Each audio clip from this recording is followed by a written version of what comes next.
Сәлем достар, қалдарыңыз қалай? Бүгін мен сіздерге нағыз қазақтар жейтін тағам әзірлеп көрсетпекшімін. Дәмі өте ерекше. Менің отбасымның барлық мүшесі сүйсініп жейтін тағам. Өте керемет дәмі.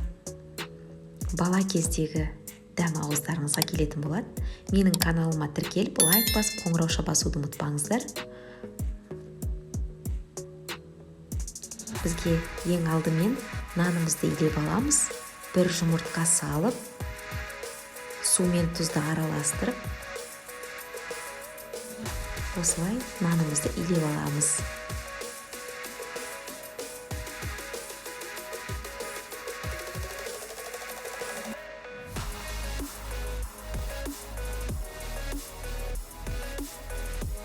Менімен бірге жасаңыздар тамақты.